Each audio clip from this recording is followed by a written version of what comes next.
Welcome to Fatigued But Not Forgotten. Hey, you know what? Once again, we're rival writers in a stalled elevator with you, a group of high-powered producers. We only have 15 minutes before the elevator is repaired, and one of us is going to pitch you guys a movie, a long-needed sequel, prequel, remake, reboot, or remakequel to a movie that never got one. The other person has a vested interest in shooting it down because, we're rival writers. And I'm putting on such a heavy pitch, you'll have to yaw all night. Wow, this is Fatigued but Not Forgotten. Holy shit. All right, my name is Matt Reifschneider, and I am joined by my friend and terrible joke writer, Sean Caylor. How are you doing tonight, Sean? I am fantastic. Could not be more excited to pitch this sequel to you lovely people. It is something I've actually thought for a very, very long time. So really, truly excited for this one, my friends. I am excited to hear your pitch and be able to just undercut you. I'm just going to be the undercurrent and just drag you out to sea. That's all I'm going to do. Well, because my normal technique has been to take a movie that's generally disregarded and pitch a sequel it always needed. I'm actually going the opposite way this time. Oh, I'm excited to hear. But before we jump into that, this podcast does come with a spoiler warning for all of you out there. So more than likely, Sean is going to spoil the shit out of whatever movie he's pitching a sequel to, as is, the way that sequels work, or franchises for that being said. But, so if you guys, once you hear the title of the movie, please, if you want to watch the movie ahead of time, please feel free to pause this podcast and go watch it and then come back and visit us. And, before you even come visit us, rate, review, subscribe to our podcast, and then come back, share it with your friends, then come back and check out what Sean has to say about his movie. So, this elevator is getting really hot. Maybe we should just really get going with this. So, and starting my time now. Okay, so you guys may have heard of a little movie called Big Trouble in Little China. Oh yeah, I'm hitting for the fences this time. So this time I went for a popular movie, and my challenge is defending even the idea of a sequel to this movie. I defy you to name me a more perfect cult film than Big Trouble in Little China. I actually think it's always been good fodder for a sequel, you see, and I am actually pitching an in-time sequel. I want you to take yourself back to the 80s, 3 years later, right? So we've still got ourselves a young Kurt Russell, handsome, rugged, and so what I always liked about it, you see, the original Big Trouble in Little China, is that it kind of figured out the Pirates of the Caribbean shtick over a decade before Disney did. And by that I mean, Jack Burton is a charismatic sidekick who's convinced that he's the main character. I wouldn't intend to alter this. I wouldn't alter this success. As a matter of fact, my concept for a sequel leads with a murder in Big Trouble in Valhalla Springs. You see, a man is impaled with a wooden spear. No, Siri, no interest in you. A man is impaled with a wooden spear. Everyone in town knew him.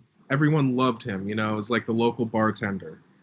And no one seems to fit the profile of anyone that would murder this man. So the police drag in the only outsider in town. That's right, the man, the myth, the legend in his own mind, the Pork Chop Express's own Jack Burton.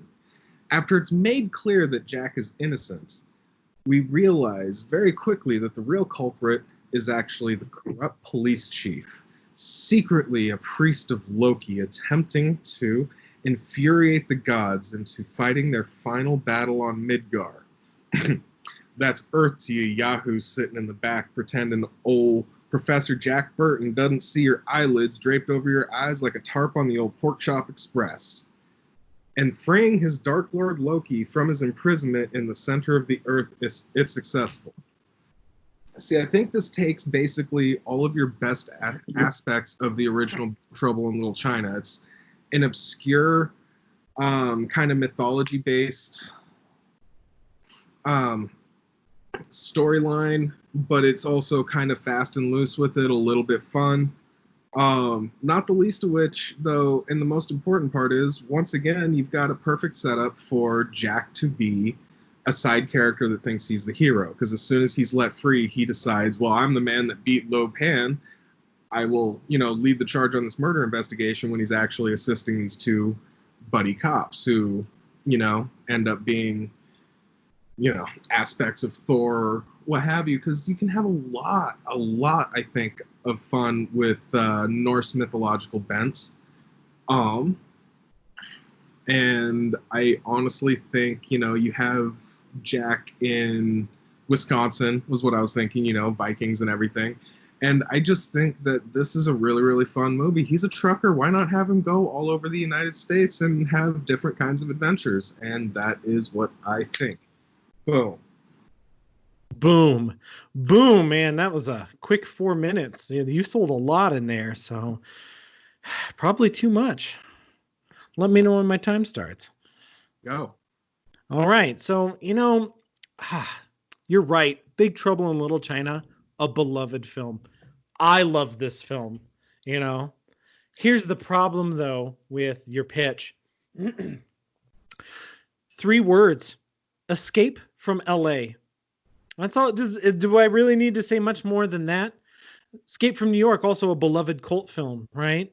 And when they tried to do it, the audience completely rejected Escape from LA. Now I understand that Escape from LA now has its cult following that has started to gain some momentum as time has gone on. But let's be honest, it's about 20 years later, which happens to be kind of the, Big Trouble in Little China at the time didn't do well. It took 20 years for it to get its cult audience. I have a lot of problems with this. Namely is that this is a movie that, with all of its special effects and needed, is going to be a high budget. So you're going to have a high budget movie, and it's an in-time sequel, which means if you're going to get Kurt Russell back, you're going to have to do a lot of digital makeover, and that's costly. You're going to have to get Disney involved for that. They love doing that old-timey face makeover crap. So, and also doing a thematic sequel, I think is, while interesting on the surface, problematic. You see, while Valhalla is interesting, it's not. The reason why Big Trouble in Little China worked is that John Carpenter had an obvious love for a separate genre of cinema, which was wuxia films. And he embeds wuxia fantasy into this regular 80s style action flick, which is what puts Jack Burton into that side character role, right? Is because he's in a world he doesn't get, where his rules do not apply. Interesting idea to apply for Valhalla, but how do you sell that to an audience who doesn't have necessarily the cinematic interest or intrigue to be able to understand that this is a separate genre of movie that this would be happening in? And I think that that's problematic for an audience to consume at the time. So between a really high budget, the problem with, possibly bringing back a cast for an in-time sequel and the money that would require to do it, along with, having a basic concept that kind of betrays the charm of what Big Trouble in Little China is in terms of mixing genres in by replicating that. I just think that an audience is once again going to reject even a thematic sequel to the original one. Well, I like the idea. I just don't know if an audience is going to like it. They didn't love Big Trouble in Little China when it came out. They didn't love Escape from LA when it came out. So I'm not sure we could really pitch a sequel to that. Plus, we have plenty of sequels to Big Trouble in Little China in comic book form that, if an audience is really eager to, consume, that's the way they're going to go. And let's be honest, they've already tried to make a sequel to Big Trouble in Little China. The Rock was attached to it at one point.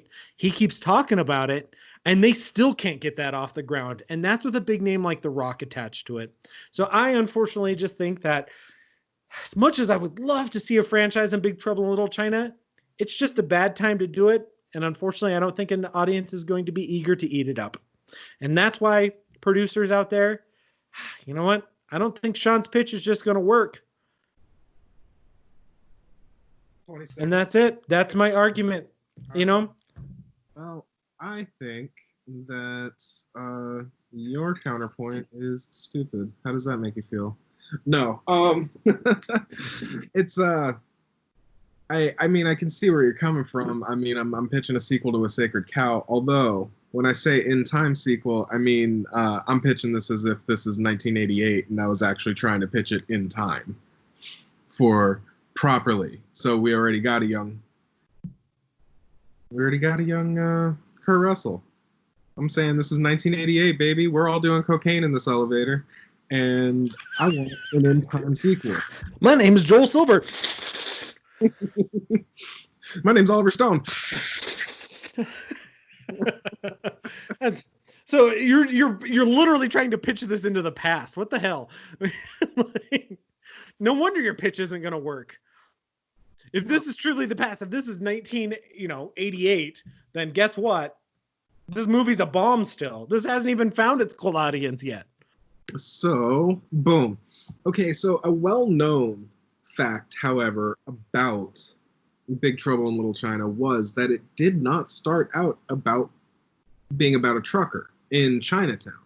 It started out as a Western. It was going to be a period drama. Well, drama. You know what I mean. But it was going to be, it was going to be a Western, and it just kind of mutated over time. But I think it still has a lot of that Western swagger. It still has a lot of that Western feel. It still feels like John Wayne type out of his depth in a wuxia film. And I fully agree with you on that aspect. It's why I'm not trying to repeat that success, my friends. You see, take another rail of cocaine. We're going to... No, you see, my friends, what I'm saying is that when we shift it to another mythology and we actively take a half step into a different genre and we make this kind of a murder mystery and a little bit of a cult horror, and you're bringing just a whole new mythology into it. I mean, Big Trouble in Little China jammed a lot of mythology, but one of the things that's beautiful about it is the mythology is just world building and setting. It has almost nothing to do with what's going on. The plot is a man looking for his truck. And in this instance, I think the plot of a man falsely accused for murder and then realizing it's a corrupt cop, and then having the two good cops in town trying to, protect him and solve the mystery and stop the Norse apocalypse instead of, stopping Lopan from marrying a girl with green eyes. Personally, I think this pitch holds water, and I thank you in advance for all of your money. And that is my time. Yeah, hit me with my time, because Go. If you are pitching it, I feel like your pitch is getting confused at this point now, because now you're pitching it as kind of a Western along with it, which, don't get me wrong, that's every goddamn John Carpenter movie is a goddamn Western at its heart. So that was inevitable on it. But you also mentioned that, the plot is simple for Big Trouble in Little China. It's a man looking for his truck. So what's the plot for this? What is his motivation to be there? He's already cleared his name. So, you want to make sure that that's clear and things like that. But still, the fact remains is that we have a movie that, if we are truly back in 1988, is not successful, and you want to even change it further from what was successful in the first one. You're keeping the themes the same, right? But I don't think an audience understood the themes for this, not until much later. Classic, Back to the Future moment. This is a little much for you guys, but your kids are going to love it, right? That's exactly how Big Trouble in Little China works. Not to mention, I'm not sure, you would be able to find somebody who's willing to take on such a feat, writer, director, unless, John Carpenter might be available in 1988, but after the way that the crowds reacted to Big Trouble in Little China, he might not be able to take that on.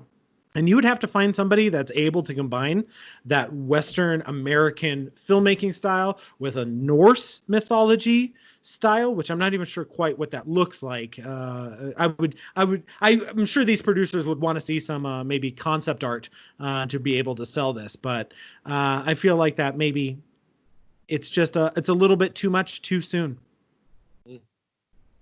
And that's the end of my pitch. That's the end of your pitch. That's what I should say. That is. And now I'm curious what you guys think. Do we want to see Big Trouble in Valhalla Springs, or are you Matt, just a terrible person that hates things that would bring people joy? You know what? We are literally asking the internet for their opinions on a sequel to Big Trouble in Little China. And I'm pretty sure it is well documented how awful the internet is to any kind of mention of a sequel to Big Trouble in Little China. You know what, though? I have always stood behind the fact that people do not goddamn know what they want. I actually agree with that. People don't know what they want. Sometimes you have to give them what they need, not what they want. So, all right. Thank you so much for listening, guys. Hopefully you enjoyed this episode of Fatigued But Not Forgotten. Please, as I said at the beginning, rate, review, subscribe to No Franchise Fatigue. That's our mothership podcast that you're listening to.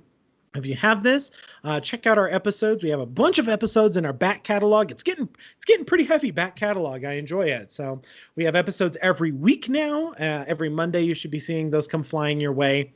But check out our episodes of No Franchise Fatigue, where we talk about franchises and eras and different eras, which I appreciate. I think that's a lot of fun. Also, our Good, Bad, Weird, Wild episodes, where we dissect the filmography of one cinematic figure. And then, of course, this is Fatigued But Not Forgotten. So yes, reach out to us. Let us know what you guys think about Sean's pitch for Big Trouble in Valhalla Springs. I think it's Big Trouble in Sean Caylor land, but that's just me. You know, so definitely go vote for us. You can reach us out on the social medias. That includes Twitter at nffpod. That also includes Facebook at facebook.com/nofranchisefatigue. And then you guys can reach me over at Twitter at @themoviemat. So please add me on Twitter.